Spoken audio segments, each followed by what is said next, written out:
So we're now I'm going to hand this over to Dr. Michael Murray. This journal session is sponsored by the Arthur Vining Davis Foundations, and we have a great lineup of presenters and discussants who will explore why the work of civil discourse and bridge building is necessary. Our moderator for this session is Dr. Michael Murray. Dr. Murray is president and CEO of the foundations.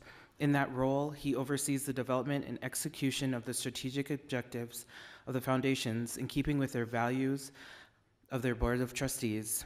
The foundations seek to promote the flourishing of a diverse and inclusive America by investing in key assets that define our common future, including education, spirituality, health, and the well-being of the environment. So, Dr. Murray.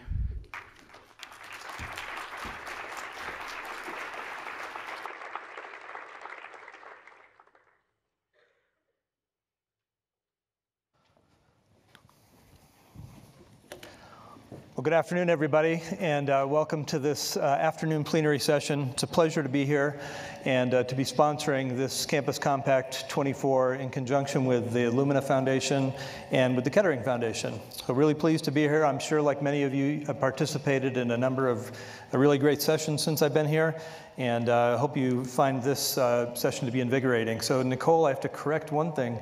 You said earlier that, we all experience the post-lunch slump. That part I agree with. But you said, so we need to make this painless.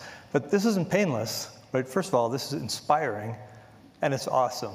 So this is going to be the best session you've had in the time that you've been here. At the Arthur Vining Davis Foundations, we support a variety of different kinds of work. Our largest portfolio makes investments in the higher ed sector. And in that sector, we support a variety of different things. With regard to pluralism, bridge building, and engagement across lines of difference, we provide grants to colleges and universities, as well as to organizations that support higher education, to really do four things.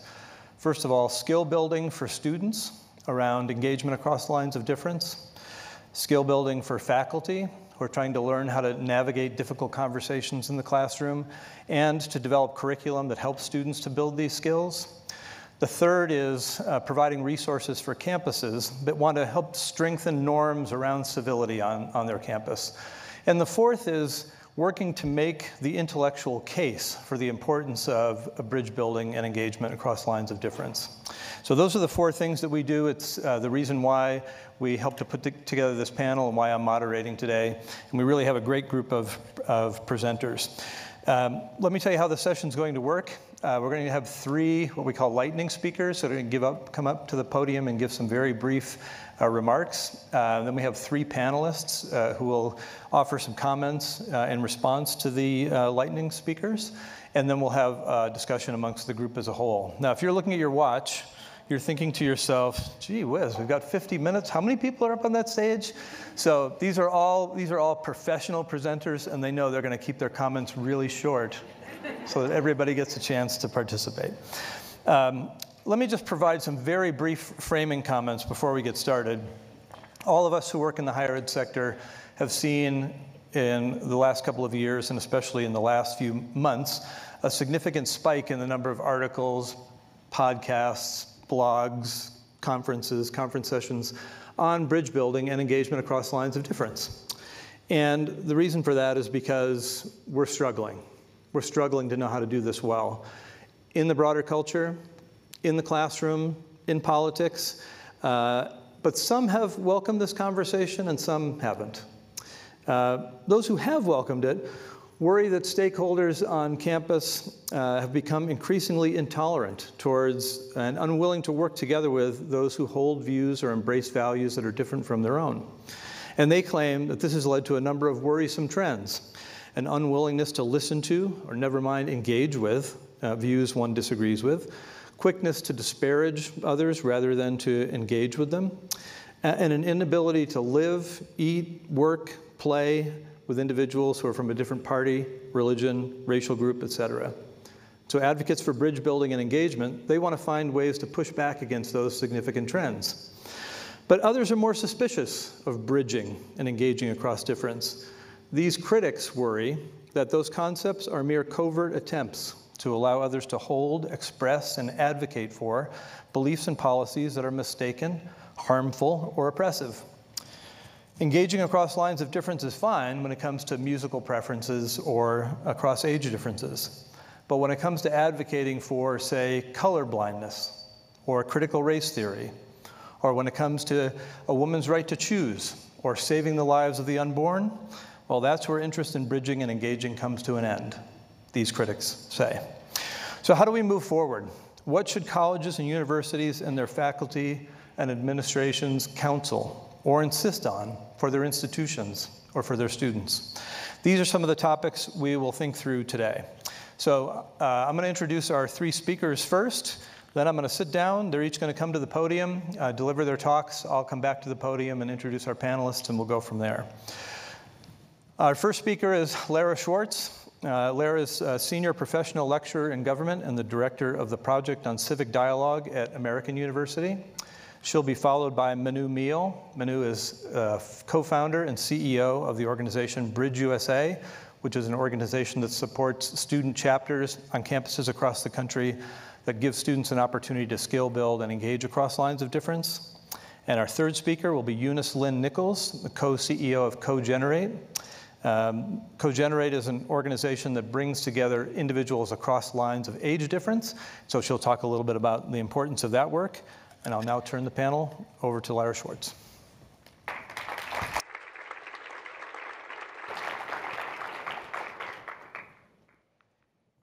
Thank you. Thank you for the introduction and for the recitation of the serious and profound and intractable problems we face. It's fine, though, because I'm a lawyer from Washington, D.C., and as our honoree and last presenter told us, obviously that means that I'm here to help and I can fix. We are going to need a check on the Wi-Fi, because right after I said that, everybody got on to answer work emails, and in the spirit of this being, completely useless. In that spirit, I do want to thank the people who are making it technically possible to have this this conference. So the people from both Campus Compact and working at the Hilton. This just seems like an overwhelmingly huge endeavor. So I actually do have some helpful stuff, though, even in spite of being a lawyer who lives in Washington, D.C., and I want to share it with you. It's about ways of learning that build our civic capacity, by which I mean the skills and mindsets we need to solve the challenging problems we have in collaboration with one another. And I do work that's primarily in a classroom and co-curricular environments, but I think you'll see that it has applicability to civic engagement as well. And it's designed with civic competencies and academic ones in mind. I like telling stories too, and I want to brag on one of my students and an experience that I had this past weekend after we completed this First Amendment moot court class I teach, and a student said, "We should all have to do this just to be a good human." And to be clear, that he said we should all have to do was spend 2 weeks preparing to argue a First Amendment case before a panel of judges. The fact pattern that I wrote, Halls v. UCLA, involved online speech, and in particular, a libertarian student who had been punished for violating a rule that UCLA had enacted in response to rising anti-Semitic violence on campus. I wrote it like 6 years ago. Some of our intractable problems just persist, and we keep, I guess, failing forward with them, right?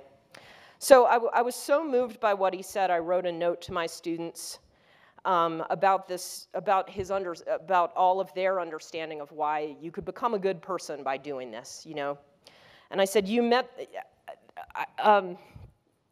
the real challenge and embraced the true purpose of this course.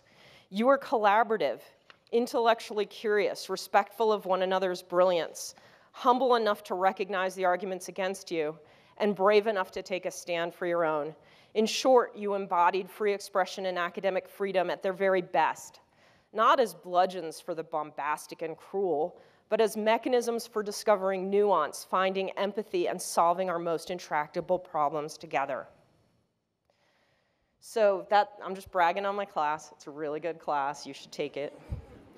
My big ideas are these. Oh, I should say one other little thing. nobody wanted to volunteer to do an oral argument for the class, so I had to, and it was really humbling to be a student in front of my students. Another big idea I have, we should never ask our students to do anything we're not willing to do ourselves. But my big ideas for today are, dialogue across differences actually isn't our end goal. It's a tool for understanding one another, which is itself a tool for understanding our world. Second, dialogue is not about bringing people who self-identify as ideologically different into conversation with one another and asking them to tolerate what happens next. In the classroom, it's about coming into the room with a beginner's posture and the desire to learn how to approach a problem collaboratively. To me, learning experiences must be designed with at least two key ingredients in mind. First, what I call lovable questions. Lovable questions have two features. One, they're not binary, they're expansive.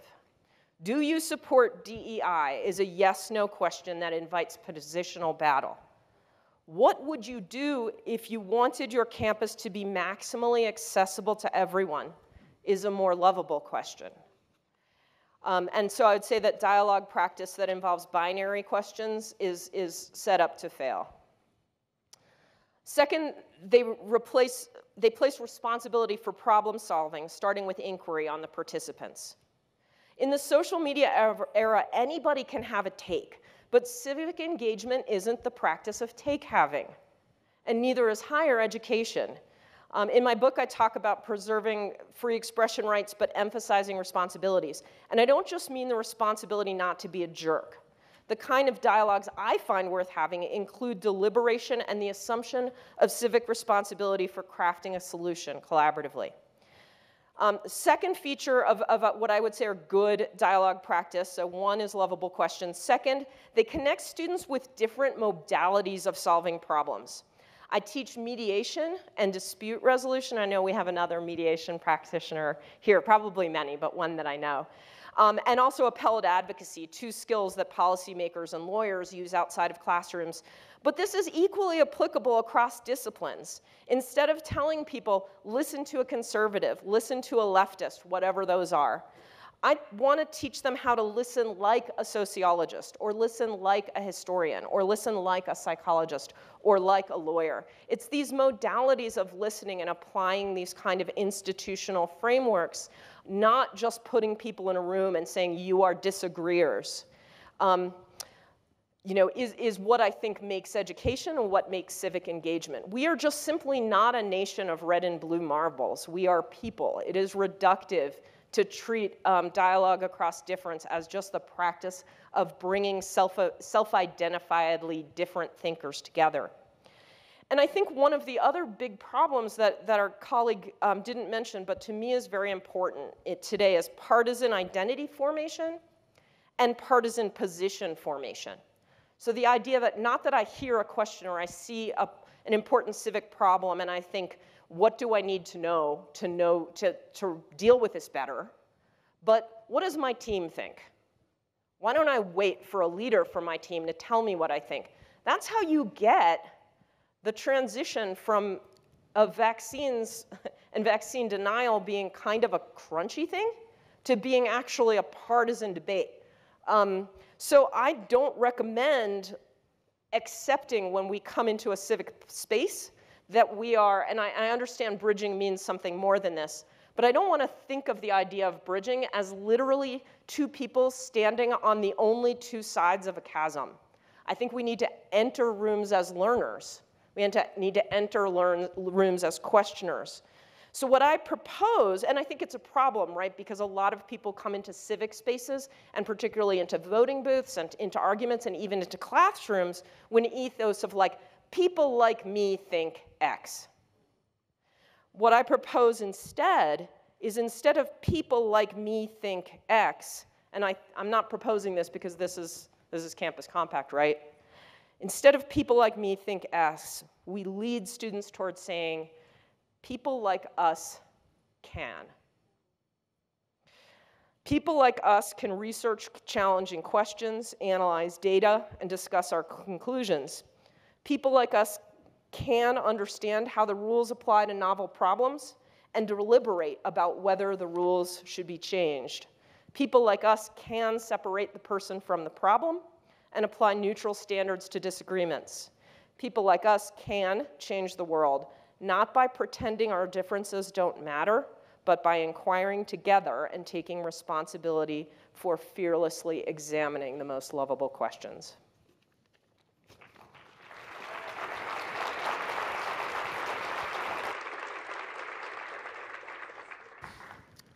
Well, thank you so much, Lara. Thank you, Michael. I want to thank everybody at Campus Compact. It's a practical joke to put me after a lawyer from Washington, D.C. and the CEO of a foundation.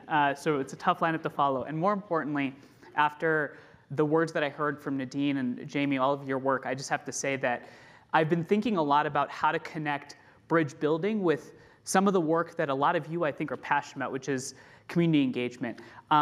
As Michael mentioned, I lead an organization called BridgeUSA, and I have to say that somebody that leads an organization called BridgeUSA, every time the word bridge building comes up, all eyes come to me as if I've got the answers, and I have to tell you that I'm on a learning journey myself, and as I think about the talks we have and some of the amazing people that we're going to hear from, there's one specific thing that's on my mind that I want to share with you, and that is how do we actually scale dialogue, discourse activities across campuses? I think Lara did an amazing job outlining how to actually have productive dialogues. So because we're tight on time and the conference is called Compact, I'm going to do my best to shelve all of that away and focus very specifically on one observation that I want to share with you, and then I'm going to hand it off to my colleague Enuice. And that one observation is that I think the way we think about polarization and division on college campuses is completely wrong. Here's what I mean by that. I want to take you back to 2017 when I was a college freshman at UC Berkeley. In 2017, I was a pre-med student. I had no interest in any of this stuff. My mom is still confused. She's like, what's going on? In fact, she's like, being a lawyer could be my saving grace. So she's like, go talk to somebody like Lara, go back to her class. 2017, February, there's a speaker, February 2nd, 2017, there's a speaker that came to campus named Milo Yiannopoulos.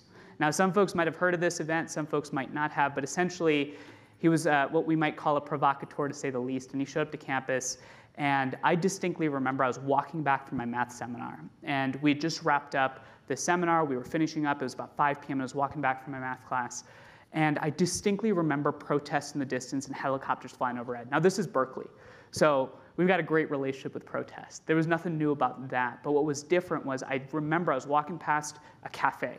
In the cafe, the window was broken in. Inside, it said, CNN, UC Berkeley students protest free speech. I was like, what is this about? And what was so interesting about that moment was standing right next to me was the television crew that was actually filming that event. And for me, that was the breaking of the fourth wall. That is where suddenly the notions of community engagement, this idea of our campuses extending across just our student lines, this idea that we as people actually have a bigger responsibility to those around us than just our classroom clicked. So the next day, we walked around campus. This protest was the largest protest in Berkeley's history since the 60s, since Dr. Martin Luther King came to campus. It cost the university millions of dollars in damages, but more than that, forget the financial costs, students were hurting. Students from across the political spectrum, students that were confused, random young people like me, were trying to figure out what is going on. So the next day as we walked around campus, we felt pain for our community. Forget bridging, forget discourse, forget all of the intellectual rigor that we apply to this work. I was just genuinely concerned for our campus. And so as we're picking up the trash, as we're helping each other, and we're holding these little listening circles, I still remember on Sproul Plaza, some of us got together and we said, hey, let's just create a space for dialogue. Let's just create a space for all the students that invited the speaker, for all the students that protested the speaker, the people that were in the outside community, the school administration, most students that just were not really interested in what was happening, but were just shocked by what was going on, didn't really know what to think of it. Let's just give them a space for conversation. Now, you as the professional sitting right here can just tell how incredibly naive we were by that proposition. Manu, you're telling me a week after the largest protests in Berkeley's history since the 60s, the protests that are going to spark a conversation for the next 7 years about free speech, discourse, critical race theory, identitarian politics, where to draw the line between what is it allowed in a classroom, what is not. You're telling me you're going to have a conversation with everybody? Well, I think what was interesting about that moment was that there was some odd sense of optimism within that naivete, which is that as we got that space together, we got all these students to talk and start listening, we opened this dialogue up, nobody said a word. Nobody said a word. You could sense the tension. You could sense this feeling of students saying, why am I even here? Why should we have discourse? Why should we have dialogue at this moment where we feel like our livelihoods are on the ballot, or let's say that we need rights of free speech, freedom of expression, engagement? What does that in the end matter? So what we did was actually something that, Lara, you mentioned, which is we opened up that conversation not by talking about our politics, but we talked about our vulnerabilities. We started sharing our identities. We started talking about, well, what did you feel yesterday or last week? How was that? You know, what's your family like? Where are you from? What's your background? We tried to meet ignorance with knowing. You know what I mean? Trying to understand that, hey, look, I see you, I know what your politics are, but I'm going to give you a chance to be more than your label. We started doing that, and I got to tell you that that vulnerability cut through that ignorance and that deep fear like a knife through hot butter. So what we started doing was we started hosting those spaces. I've got some of my friends from Colorado Boulder. We took it to Colorado Boulder. We took it to Notre Dame. We took it to UT Austin, Arizona State, George Washington University, as a very organic movement of young people that were not agreeing on the what. They had very strong disagreements, very strong convictions, a lot of passion. Don't mistake bridge building for not believing and having convictions, but they agreed on the how. They agreed on a process that actually, I think, has been the backbone of what you call a deliberative democracy. We started discovering that there's actually a new divide on campuses. There's a new divide in our society because students are jumping out of the woodworks wanting to build BridgeUSA chapters. The idea behind these chapters was we're going to mobilize young people at scale to work with faculty, work with existing institutions, work with dialogue programs, work with amazing professors like Lara, work with organizations like CoGenerate, work with amazing students like Mia, to just start mobilizing students around the need for discourse, not as a substitute for their passionate beliefs and change, but as an accelerant, as a supplement, as a way to actually realize the world we want to see in line with a belief that this democracy requires a very simple proposition, and that is that we don't have a democracy if we can't talk to each other. It's that simple. So these chapters started growing, they started building, and the observation that I'll leave you with is an observation that I've seen time and time again, which is that our college campuses, our high schools, our basic YMCAs, our local associations, most people, they just want to have the conversation. Most people want to have a dialogue. Most people are not interested in dividing us, but are more interested in just trying to solve the problems that affect their community. The observation that I'll leave you with is that the secret to scaling depolarization work on campuses, the secret to meeting young people where they are, I think the secret to meeting faculty and giving them the tools necessary to help increase dialogue and support it is recognizing that the silent demand, the hopeful majority of people on campus in our communities want a world in which we can listen to each other.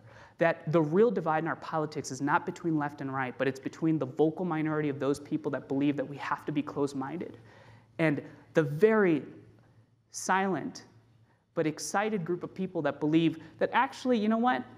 To build and learn an environment where you and I can hear each other, we have to actually have that dialogue. That's the real divide. And so over the past couple of years, with amazing support from some great organizations, BridgeUSA has gone to about 65 colleges, 20 high schools. We have a network of approximately 10,200 students.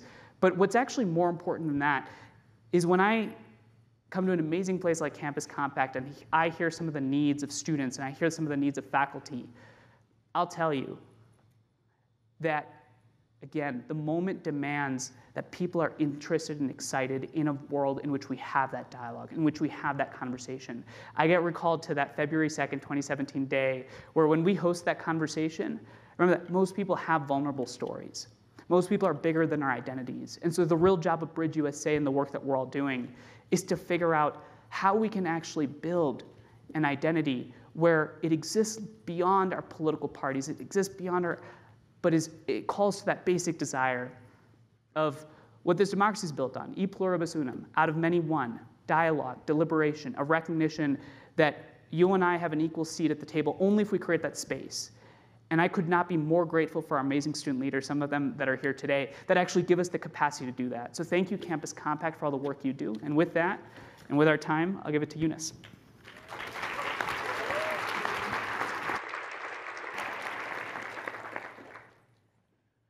All right, well, I want to start with a tip. The best way to follow two incredible speakers like Lara and Manu is to distract the audience by showing an embarrassing childhood photo of yourself in braces and big glasses. So here it is.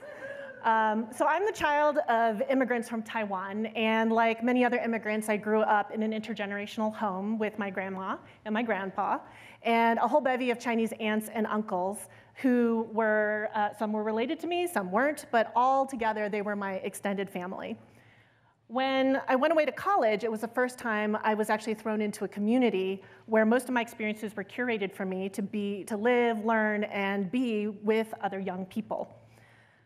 By chance, I got to know a woman named Mrs. Dubendorf, the older organist at a small Baptist church a few blocks away from my dorm. She recruited me to play the violin with her on Sunday mornings and adopted me to have home-cooked meals at her house once a month. Now, Mrs. Dubendorf was a white baby boomer and longtime resident of a small college town. I was a 17-year-old Chinese-American daughter of immigrants from St. Louis, Missouri. We had almost no life experiences in common.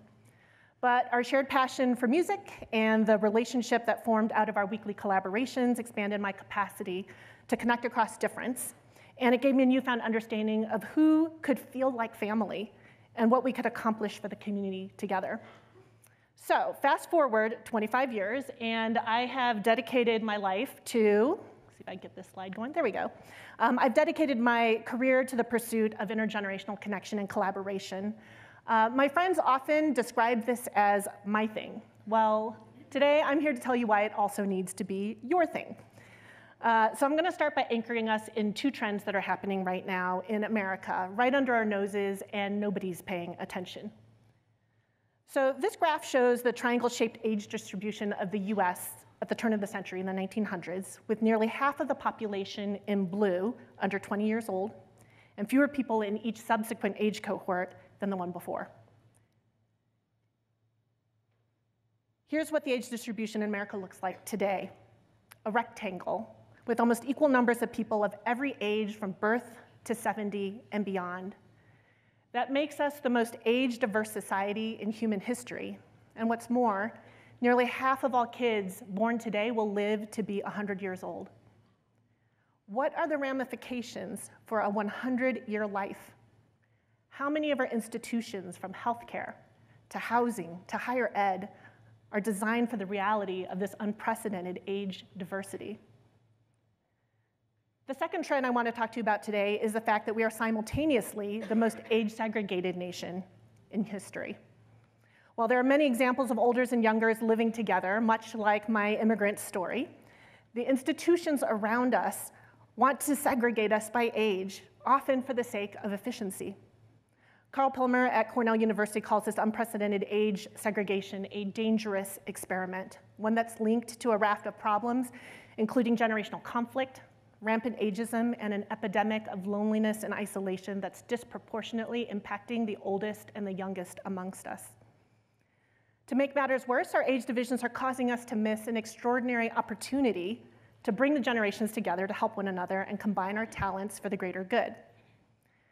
So the moment is ripe for what we call CoGeneration, a strategy that brings older and younger people together to solve today's toughest problems, to bridge divides, to create connection, and to co-create a better future.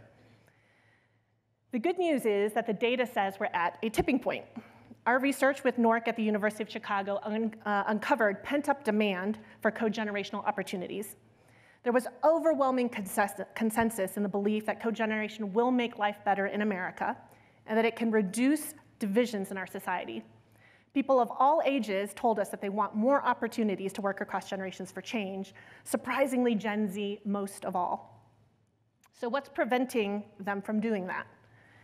Every age group cited an inability to find opportunities to work with other generations, along with difficulty communicating with people much older or younger than them. But that anxiety about communicating across generational differences was 2 times stronger with Gen Z.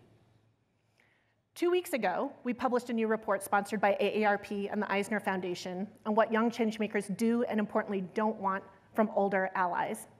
Many of these young leaders began their professional work in high school or in college, driven by a frustration with society's problems. We repeatedly heard that to accomplish their goals, learning how to work with older adults was a must. But once again, there were common themes around the lack of intentional opportunities to build those bridges and concerns about their ability to navigate generational conflict in productive ways. So what does all of this have to do with higher ed and bridge building? Well, with as many 17 as 70-year-olds in search of a path to purpose, connection, and economic stability, many youngers and olders are going to look to higher education for solutions. But the majority of young people's education is devoid of meaningful interaction with older generations, let alone intentional opportunities to work side by side, even as they need to develop skills to succeed in a 5-generation workforce. And despite the growing prevalence of programs on campuses for older adults who need to learn and earn longer, the vast majority of those initiatives are themselves age siloed, with little to no intentional pathways for bringing the generations together around shared purpose and problem solving.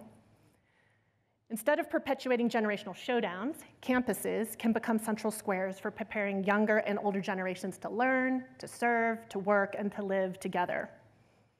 So in the fall of 2022, NJ Pierce, who's a boomer at Harvard Advanced Leadership Institute, and Aisha Emerson, who was a Gen Z undergraduate at the time, met in a class. One day, Aisha lobbed a provocative question at NJ.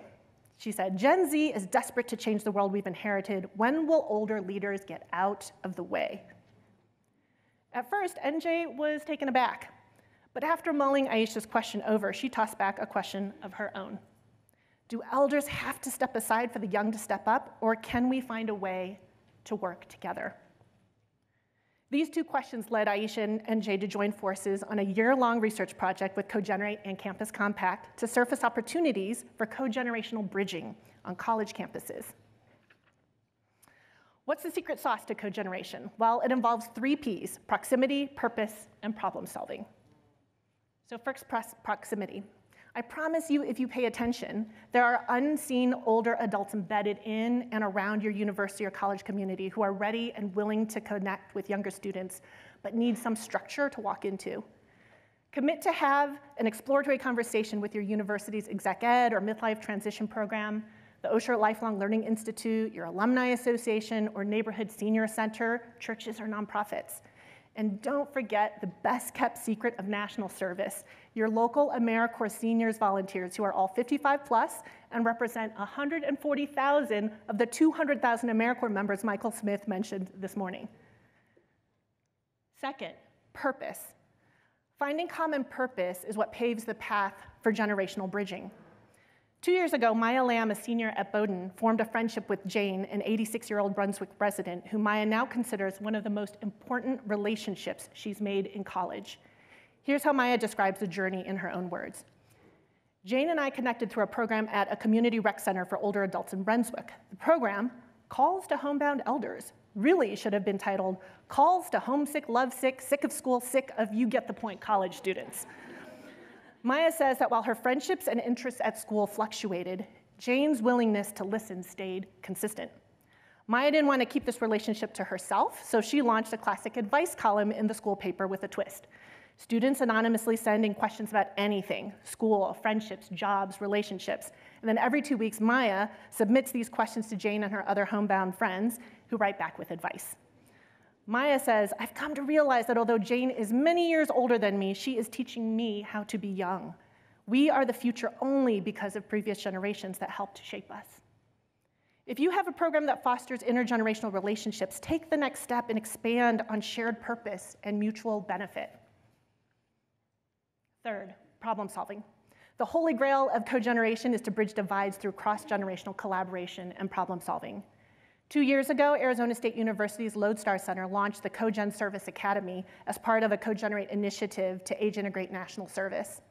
Small, multi-generational volunteer teams of students, older community members, and public allies work together over a 5-month period to design and implement a service project. Robert Ashcraft, professor at Watts College of Public Service and Community Solutions, says this about the academy.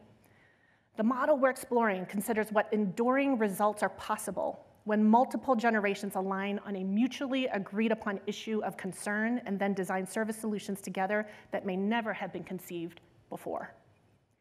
If you have a program that already cultivates shared purpose and interest between olders and youngers, how might you unleash them to become a multi-generational force for good, taking the unique strengths and assets of each generation and turning them outward to solve problems that are bigger than any one generation can solve alone? In closing, I dream of a future filled with intergenerational classrooms, co-mentoring pairs, collaborative service projects between younger students and older neighbors, university-sponsored intergenerational housing programs, age-integrated programs preparing older and younger people for jobs of the future, and campuses where people of all ages learn the value of diversity and pluralism from one another. Ageism, a pernicious byproduct of our country's growing age division, is the one divide that isn't actually a divide. It's an unnatural bias against our future selves. And that means generational connection, intentionally done, can be what John A. Powell calls the short bridge to bridging all other divides. CoGeneration is the secret weapon for marrying higher education's growing but siloed commitments to bridge building and lifelong learning. So let's make higher ed the place where people of all generations have ample opportunity to practice learning together, serving together, working together, and living together. We have all the puzzle pieces, we just need to put them together. Thank you. Thanks, Eunice.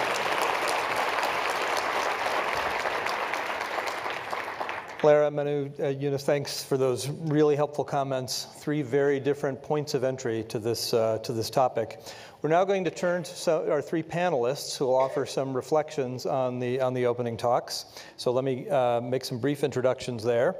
And I'll go in alphabetical order. So our first is Martín Carcasson, on your far right. Martín is Professor of Communication Studies and founder and director of the Colorado State University Center for Public Deliberation at Colorado State University. Our second panelist is Suchitra Gururaj, as Assistant Vice President for Community and Economic Engagement at University of Texas at Austin. And then third, we have Mia Strubel Iram. Mia is a student at Carleton College. She's a sophomore and current fellow with the Carleton College Center for Community and Civic Engagement in Peace, Conflict, and the Democracy issue area. She also represents Carleton College as a 2023-2024 Campus Compact Newman Civic Fellow. So I'm going to turn to each of you in that order and then ask you to just offer some brief reflections, 2 or 3 minutes on the comments that were made during the lightning talks, and then we'll have a conversation as a whole group. Martín? Well, as a professor who mainly teaches Tuesday and Thursday, I'm used to normally having an hour and 15 minutes, but I'll cut that down and be quick, but I'll try to say something about each of the speakers, and obviously very rich conversations. Starting with Eunice, I'll just kind of encourage y'all. We run lots of meetings at the Center of Public Deliberation, most of them in the community, but we've done a series of intergenerational dialogues that were going really well before COVID. COVID kind of stopped them for a while. We had our first one last Saturday again. And it's been wonderful. The students love it. We really kind of easy meetings. We just use living room conversations and then just get about half and half in the room. And it's something that has really enriched both. And we know from the research that loneliness is an epidemic, primarily hits the older and the younger. So it is something that if we can kind of spark those connections, I certainly think that's something universities should be doing. What I want to jump on a little bit in the polarization, I very much agree with you, sorry. You saw my picture, this is my, yeah. I very much agree. Polarization is this interesting thing that in some ways we're more polarized than ever. Pew Research does every 10 years does a deep dive into polarization. Last one was 2014, so the next one's coming in June. And it's going to be some scary survey research, right? But it's also very exaggerated. We're not nearly as polarized as we think, right? There's an outrage industrial conflicts. There's conflict entrepreneurs, Amanda Ripley's term that I really love, that make a lot of money, a lot more money than us, right?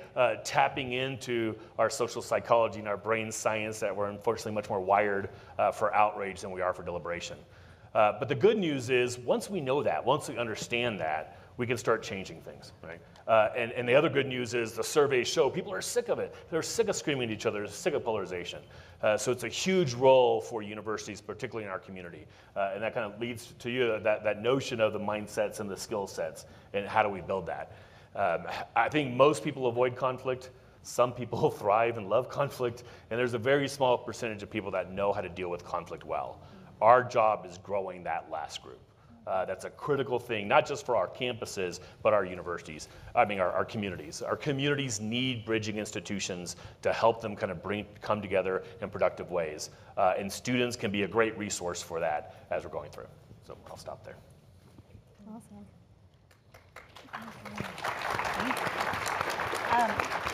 Thank you for having me on this panel. This is such a wonderful panel and such rich stories, and I really appreciate all that you've shared with us and some of the practice that we can take away today. I would like to share an example of praxis on our campus that potentially brings some of these ideas together. Thinking, Lara, about the idea of these very difficult, wicked problems. Martín, I know you write about these wicked problems too, and how there are no right and wrong answers to any of these problems. So reframing them in lovable ways is, I think, what you said. We host a series of gatherings on our campus called the Front Porch Gatherings. Some of you have heard me talk about these, but I think they touch on a few of these ideas. They are gatherings that we've hosted in our Center for Community Engagement to bring diverse stakeholders together, the students, the faculty, staff, residents of our communities, council people, electeds, all of those folks in a room to think about really hard problems. So I'll take an example of gentrification in our city that's moving folks out. And when I think about folks, I think of folks like Betty Washington, who have been there for her 66 of her 86 years, right? Who are being slowly moved out. We hosted a front porch gathering where we had our students talking with elders in the space to think about the ways that gentrification was changing the face of our city, moving folks out, changing cultures, changing communities. And our students said, we didn't know. We didn't know this was happening. And so Lara, really leaning on you and your idea around, we really do need to go there with, go into these wicked problems with a learning posture, right? Sometimes I know there's a volume out on anti-racist pedagogies from Campus Compact, and a lot of what you all write about is this idea of telling the history so that we know each other's stories. And so Eunice, when I think about the older generation saying, you know, you students come here to this campus and you don't explore, you don't see us, you don't go across the highway to see who's been living there for all of your lives and all of your parents' lives. That's what we do by convening people together. And Manu, when you were talking about the ways that you know, we bring people together not as brands, right? We all read the New York Times articles about how college students are branding themselves for admissions, right? And what if our students weren't brands? What if the people in the room weren't brands, but they all brought their lived experience to the table? What if they all brought the stories of their names and their, you know, their backgrounds and their families to the table? So I will just add, these front porch gatherings for me are really powerful because they end in action. And all of you talked about practice, right? And so our front porch gathering about intergenerational gentrification in Austin ended with the creation of a housing resource hub, right? And the creation of connections, real connections between the university and the community, but also, more importantly, connections between the community and the community, where the university wasn't even a part of that story. So I really appreciate y'all giving a structure for sort of the practice that we do.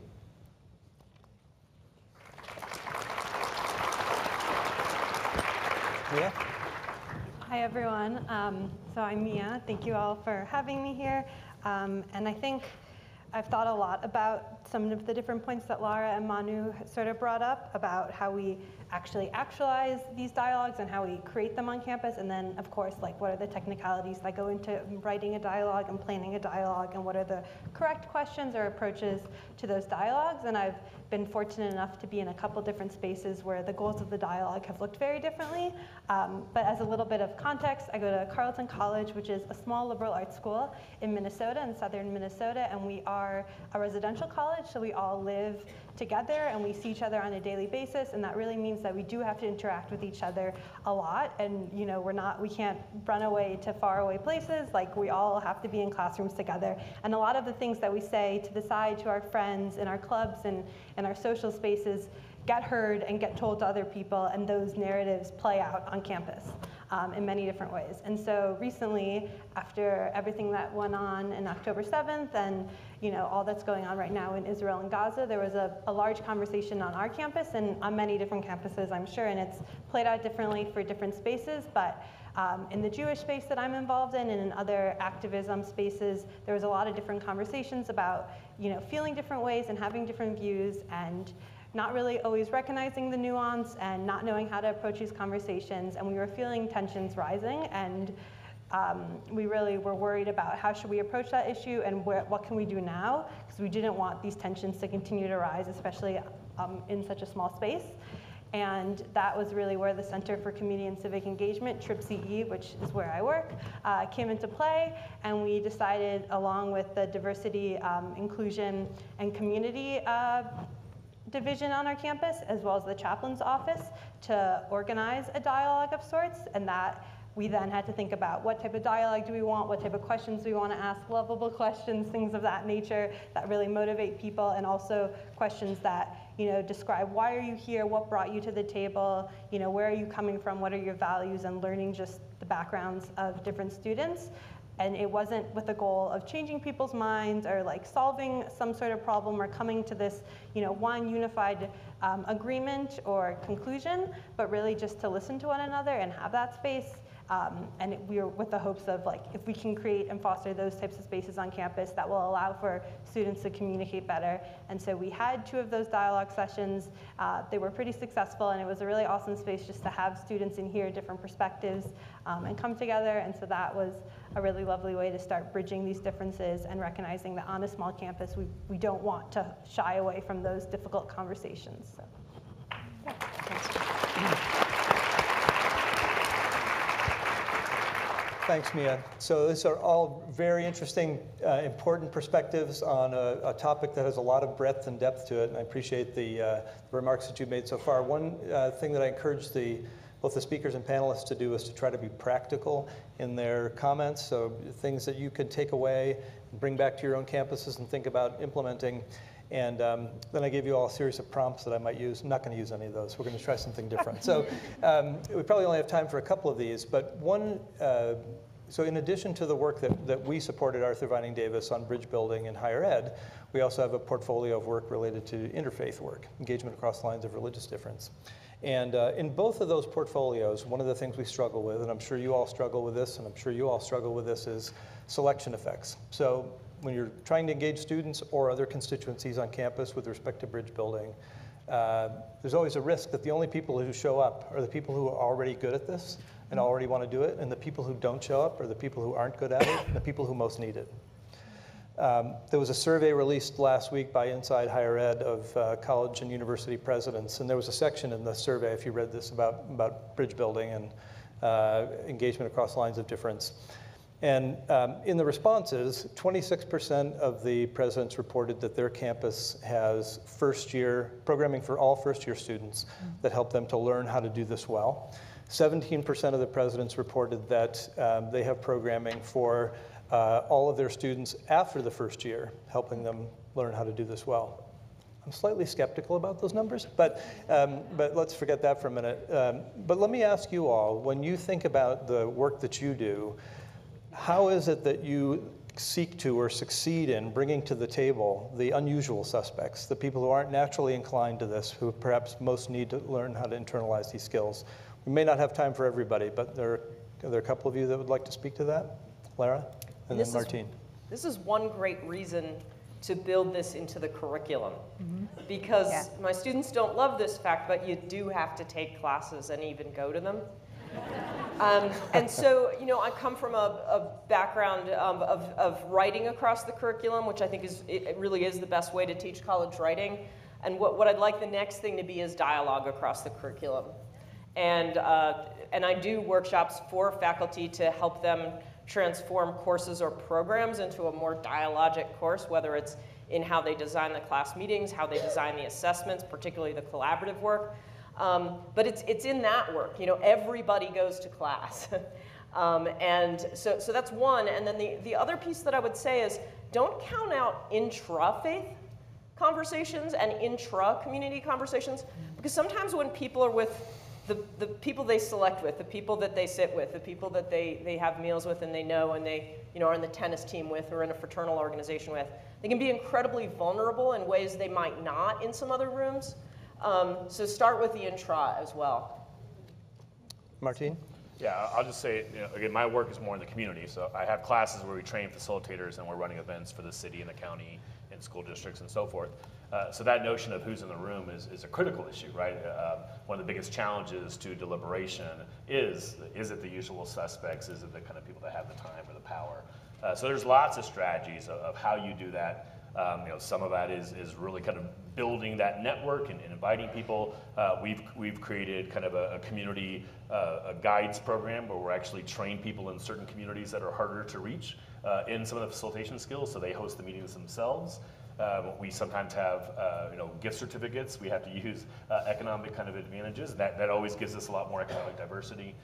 We're playing with things like citizens' assemblies. That's more like sortition or kind of random sample. So there's a lot of work out there to really think about, okay, how do you get beyond that and try as much as possible to have that room more representative of the broader community and get everyone involved. And then the last thing I'll say is a big part of it is have them have such a great experience and recognize not only then, but 6 months later, that it was worth it and it was important.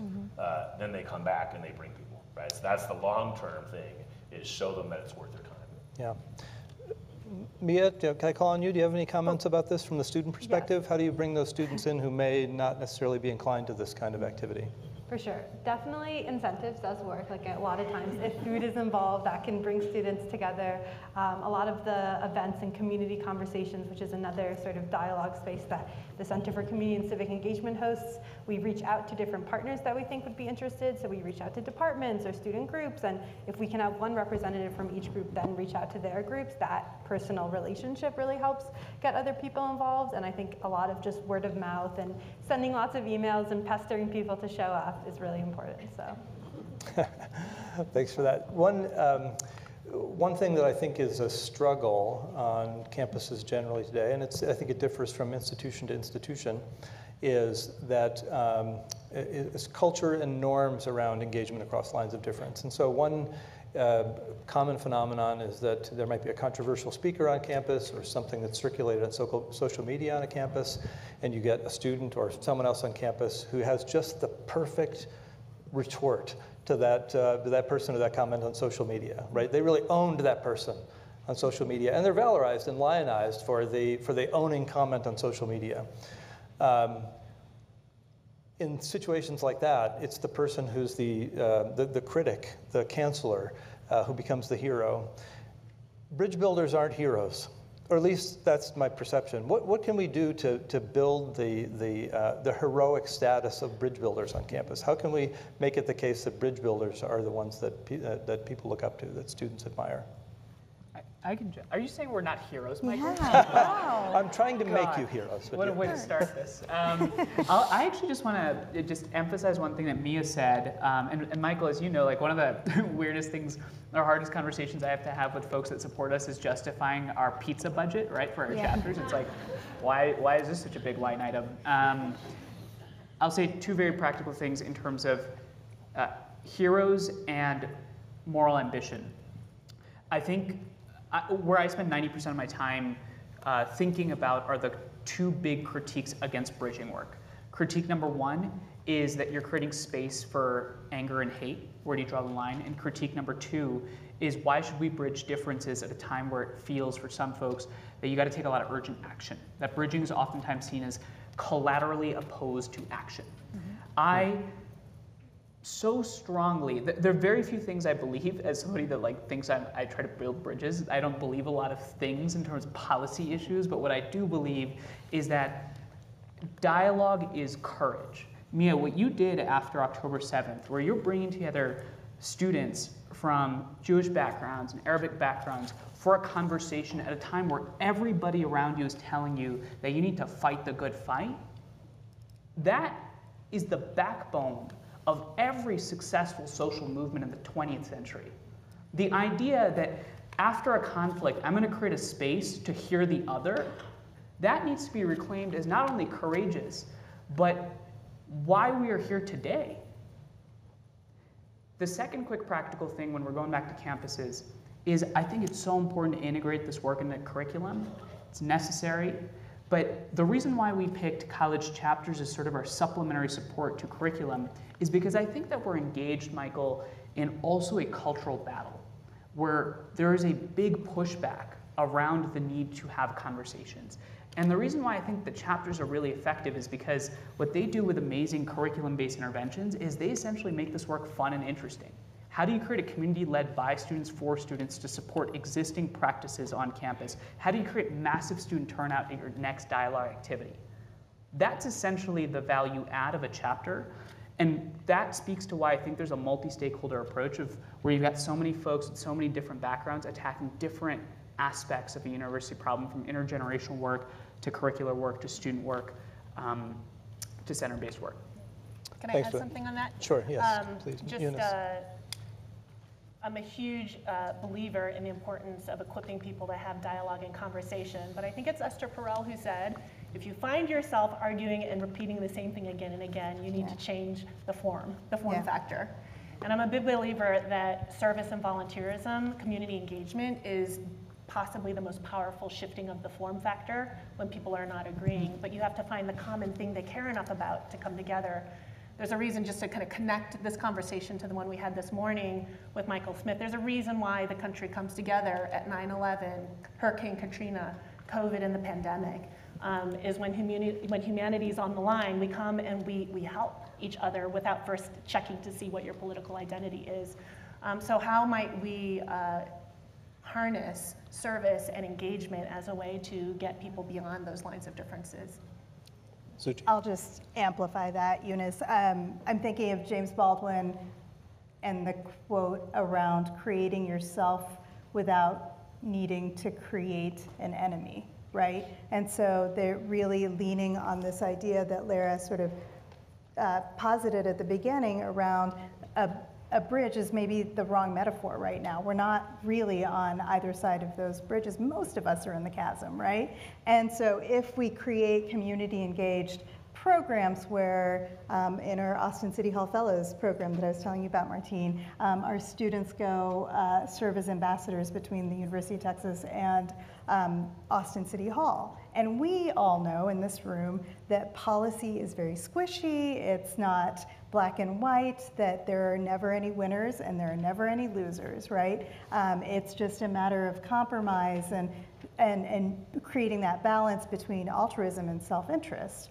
right? And putting our students in those spaces where they really need to think less that there are even any dualities around here, because it's very easy to own somebody when you can, post something or print something.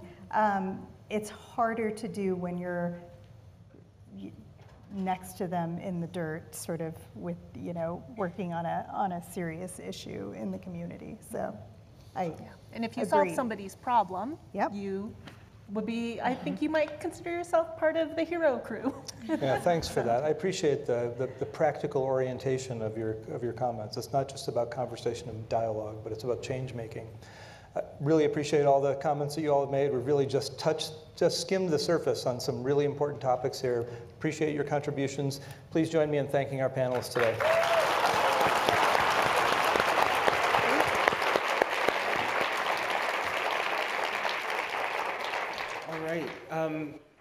Thank you to the panelists. Couple announcements. Right now, we are having coffee and fun snacks in the foyer. The breakout sessions are going to start at 4 o'clock. So I know some of you might be scrolling through your app. They'll start at 4 o'clock. There are 12 great sessions, so please grab your snacks, get to your room, get settled in, and we're gonna make sure that you do that.